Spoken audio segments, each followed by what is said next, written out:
कि बच्चे की रिस्पेक्ट कीजिए। आप अपने बच्चे को क्या बनाना चाहती हैं? फर्ज करें आप चाहती हैं कि आपका बेटा जो है जज बने हाई कोर्ट का और उसकी उम्र है 3 साल, ठीक है, वो कुर्सी पे बैठा हुआ है और आपने कहना थी कुर्सी खाली करो, खाला आई है तुम्हारी, तो आप उसको कैसे कहेंगे उठो? लेकिन उसमें जज साहब बैठे होंगे तो उनको कैसे कहेंगे आप? रिक्वेस्ट प्लीज आप उठिए। प्लीज आप, जहमत तो होगी आपको, बुरा ना मनाइए, ये मेरी छोटी बहन आई हुई है, तो आप अगर वहां तशरीफ रख लें तो मैं आपका बड़ा शुक्रगुजार हूंगी। तो मी लॉर्ड, जो आप उसको बनाना चाहते हैं ना, उसके लिए उसको तैयार करने का मतलब यह है कि उसकी वैसी इज्जत करें जो आप उसको बनाना चाहते हैं। आप उसको हाफिज़े कुरान बनाना चाहती हैं और कहते हैं उठो, तुम्हें खाना क्यों नहीं खाया, कपड़े देखे तुम्हारे कितने गंदे हो गए, चलो चलो। उसकी वैसे इज्जत कीजिए जैसे हाफिज़े कुरान की इज्जत करनी है। आपने जो उसको बनाना है उसकी वैसे इज्जत करनी शुरू कर दीजिए। और प्लीज आप याद रखिए, किसी फेलियर की वजह से अपने बच्चे की इंसल्ट ना कीजिए।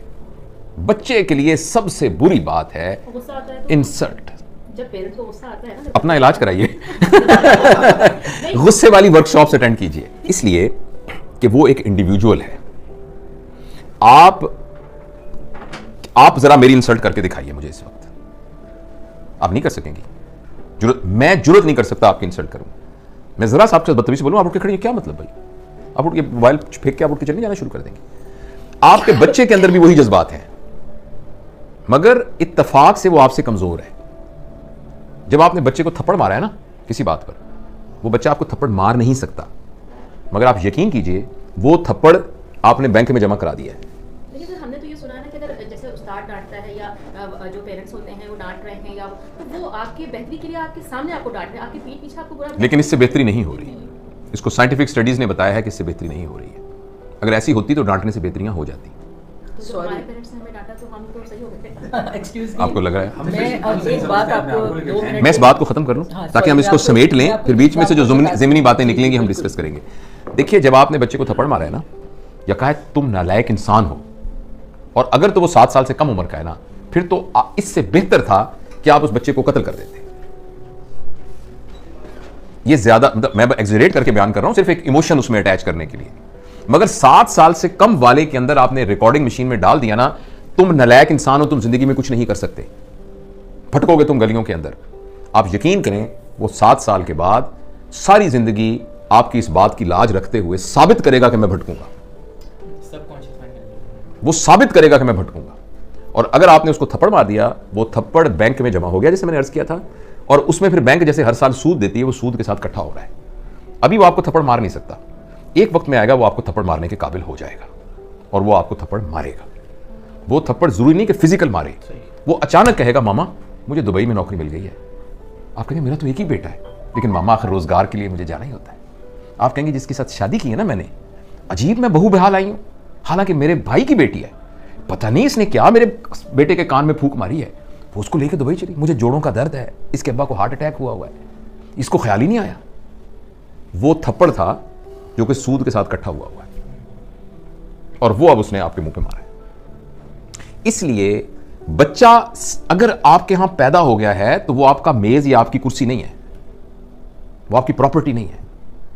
और कोई भी आदमी, चाहे आपका बेटा है चाहे कुछ भी है, वो इंसल्ट बर्दाश्त नहीं कर सकता। इंसल्ट को रिएक्ट करना उसको नहीं आ रहा इस वक्त, इसलिए चुप करके डर के बैठ गया। फर्ज करें वो थप्पड़ नहीं मारेगा तो उस थप्पड़ ने उसको सारी जिंदगी के लिए डरपोक भी बना। हो सकता है उसका ये रिएक्शन निकले कि वो सारी जिंदगी के लिए थप्पड़ खाना, वो थप्पड़ खाता रहेगा। वो बंदा होगा जिसको उसका बॉस भी थप्पड़ मारेगा। जिसको देखे ना, मां वो है कि जब कोई गलती करके आएगा तो उसने मां के दामन में अपने आप को छुपाना है, उसी मां ने उसको थप्पड़ मारा है। तो मां का फिजिकल होना तो इतना बड़ा क्राइम है कि जो हम सोच भी नहीं सकते। और इसको मैं अपनी तरफ से नहीं कह रहा, इसको पूरी साइकोलॉजी ने, पूरी चाइल्ड साइकोलॉजी ने साबित किया। अगर आपने बच्चे की बेइज्जती कर दी ना, किसी बात के ऊपर बेइज्जती कर दी, ये बेइज्जती अगर वो आपके खिलाफ नहीं इस्तेमाल करेगा तो वो पूरी दुनिया को इजाजत दे देगा अपने खिलाफ करने की। तो दूसरा ये है कि उसकी बेइज्जती ना करें किसी बात। और खासतौर पे आप बेइज्जती किस बात पे कर रहे हैं मुझे बताएं? तुम्हारे नंबर नहीं आए सही? क्या जिंदगी नंबर गुजारने का नाम है? नंबरों के ऊपर जिंदगी होनी चाहिए। मेरे पास मेडिकल कॉलेज में स्टूडेंट्स आते हैं 1200। मैं पब्लिक मेडिकल कॉलेज का हूं जिसमें मुफ्त, तकरीबन मुफ्त पढ़ाई होती है। तो 80,000 बंदों में से चुन के आते हैं बंदे, 3,500, जिसमें से 300 मेरे पास आते हैं। आपके ख्याल में वो क्या बच्चे होते होंगे जो 1200 नंबर लेके आते हैं? और वो पहला इम्तिहान जब होता है ना, अरे अल्लाह हमारा इम्तिहान हो रहा है, हमारी स्टेज हो रही है, कहीं मैं फेल ना हो जाऊं। क्या ये वो बच्चा था 1200 नंबर लेने वाला? नंबरों ने क्या कर दिया उसको? आप सिर्फ इसलिए अपने बच्चे को इज्जत करेंगी या करेंगे कि उसके नंबर आते हैं। और जिंदगी गुजार में नंबर होने की क्या अहमियत है? इतनी सी अहमियत है। तो बेसिकली नंबर लेके हम अपनी ईगो को सेटिस्फाई कर रहे हैं और बच्चे को तबाह कर रहे हैं। वो नंबर ले बड़ी अच्छी बात है, मैं ये नहीं कह रहा कि नहीं नंबर लेने चाहिए, मगर ये नहीं है कि उसकी बेइज्जती करें आप। पूरे पंजाब में 3,500 लोगों को दाखिला मिलेगा, 80,000 अप्लाई करते हैं, 2 लाख ख्वाब देखते हैं इसके। तो उन 3500 के अलावा बाकी सारों की माँ बापों को यह इख्तियार तो नहीं है कि उनकी बेइज्जतियां करनी शुरू कर दें। तो पहला प्रिंसिपल मैंने आपको यह बताया कि 7 साल के लिए आप अपने ऊपर एक पाबंदी लगा दें, ठीक है। दूसरा मैंने आपसे अर्ज किया है कि आप रिस्पेक्ट करें उसकी। जब आप लोगों को डिसरिस्पेक्ट करते हैं ना, तो पता क्या होता है, या तो वो रिटेलिएट करते हैं अगर पावरफुल हो, अगर वो पावरलेस होते हैं तो उनकी सेल्फ एस्टीम और सेल्फ एफिकेसी कम हो जाती है। उनको लगता है मैं गंदा हूं, मुझे लगता है मैं बुरा हूं।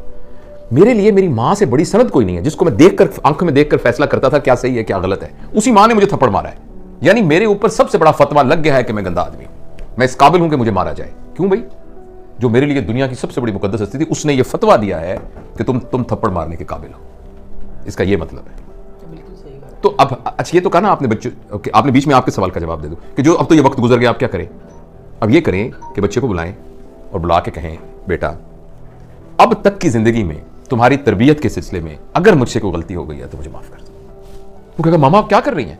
क्योंकि वो सब कुछ उसके सबकॉन्शियस में। उसका नहीं बेटा, मेरा ये फर्ज है कि मैं तुमसे कहूं, मैंने कोशिश नहीं की, मैंने जान के कुछ नहीं किया, मैं तुमसे बहुत प्यार करती हूं, तुम मेरे दिल के टुकड़े हो, लेकिन फिर भी मैं समझती हूं कि तुम्हारे कॉन्शियस में, सबकॉन्शियस में किसी जगह पर तुम्हें ख्याल हो कि मां ने मुझे, मैं बेटा माफी मांगती हूं, प्लीज मुझे माफ कर दो, और मैं तुम पर इतबार करती हूं, मैं तुमसे बहुत मोहब्बत करती हूं, और आइंदा तुम्हें मैं बिल्कुल नहीं कहूंगी, लेकिन तुम सिर्फ एक वादा करो, जो तुम्हारे दिल में हो मुझे बता दिया करो, लेकिन मैं तुमसे वादा करता या करती हूं कि मैं तुम्हारे आइंदा इंसल्ट नहीं करूंगा। हाँ, मुझे कुछ अच्छा ना लगा, मैं तुम्हारे साथ शेयर करूंगी, मैं तुम्हारे साथ आर्गू करूंगी, मैं तुम्हें समझाने, लेकिन मैं तुम्हारी बेइज्जती नहीं करूंगी आइंदा, प्लीज। ये इसका हाल है जो बड़े हो गए उनके साथ। अच्छा।